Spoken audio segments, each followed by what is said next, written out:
Hello, and in today's tutorial we're going to cover three different but sort of semi-related topics.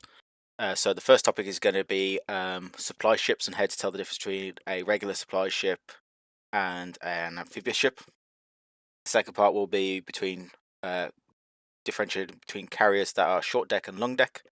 And the third one will be how you check capacities of both the ship and the weight of the unit. And I mean, this doesn't just apply to ships as well, you can apply it to planes and other things, but we'll cover that later. So we've got four ships here. Two of them are aircraft carriers, we'll ignore them for now. So we've got the Sacramento class here, and we've got the San Antonio class. So you can tell the San Antonio is an amphibious ship because it has this little icon with the truck driving down a ramp. It says can unload away from dock. So this means this ship can unload on any coastline. Even if the unit inside is an amphibious, it can still do it. Now, the only advantage with having an amphibious unit in this case is you would be able to both load and unload away from port with a ship of this type. Whereas the Sacramento class here, which doesn't have this little icon, that can only load and unload while at a seaport or a sea pier. That's a fairly simple concept. So, and you can see there's different types. They all tend to fall under transport. As you can see, I've got the Algo, Kennebec, Kaiser class, etc. But the Austin here, same icon. The Raleigh, same icon. Now, some carriers have this. These tend to be LHD, so like the Wasp class here. You can also see it has the icon, but only on the hovering, as when you hover over it. You can see got can unload away from dock. So, and they obviously fall under the carriers. Not just the Wasp class. There's Iwo Jima. There's other classes, generic Sharia, etc. Now, the second part we're going to cover is the carriers. So here I've got the LHD Wasp, which has this little icon here saying short deck carrier. Now that means it can only carry aircraft which are short deck rated. Now, if you go over and look at the Harrier, for example here, you see the little helicopter on the back of a boat on the pop-up. That shows it's a short deck capable aircraft. Now, short deck capable aircraft are also capable of going on long deck aircraft carriers as well. So, but it just says it can go on a short deck, and typically all helicopters can do this. See the Lakota here, got the same thing.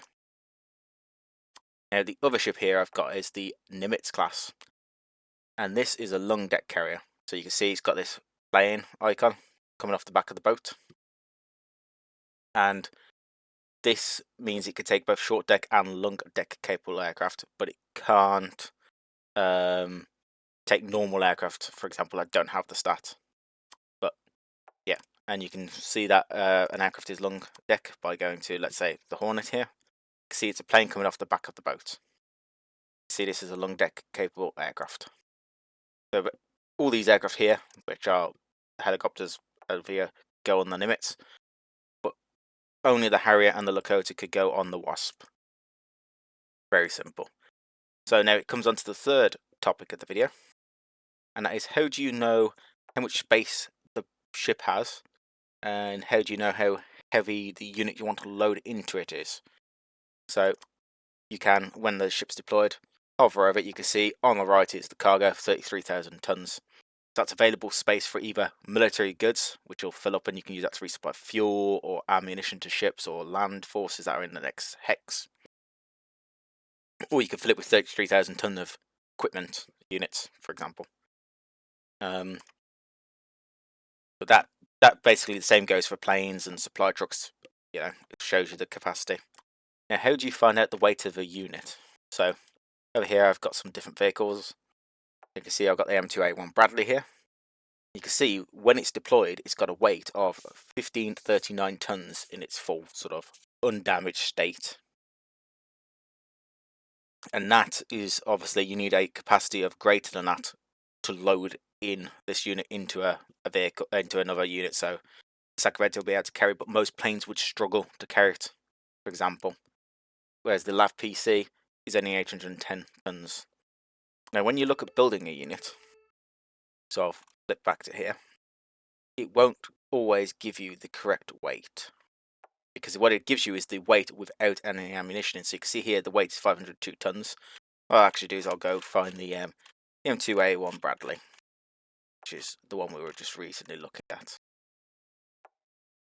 So you can see it only weighs 1490 tons in here, not 1500. So that's because what you've got to do is add the weight there with the ammunition weight, which is the 3 little bullets, which is 49 tons, which gives you 1539 tons. Which, you look at here, it's what it actually weighs when you deploy it. That's one other thing you kind of got to take into account, is the ammunition weight as well as the weight of the unit itself. Now, one other sort of thing that is kind of useful tool is supply ships. Well, ships with cargo capacity can actually load aircraft inside of them. You can transport helicopters around inside of them, which is quite useful if you don't have long-range helicopters, or you're trying to fight, like, let's say, from America over into Europe. You don't have all these LHDs. So yeah, it's very useful thing to know, especially when you got shorter range planes. But that's it for today's tutorial. If you have any more suggestions for videos, please post them in the comments, and I'll see you next time.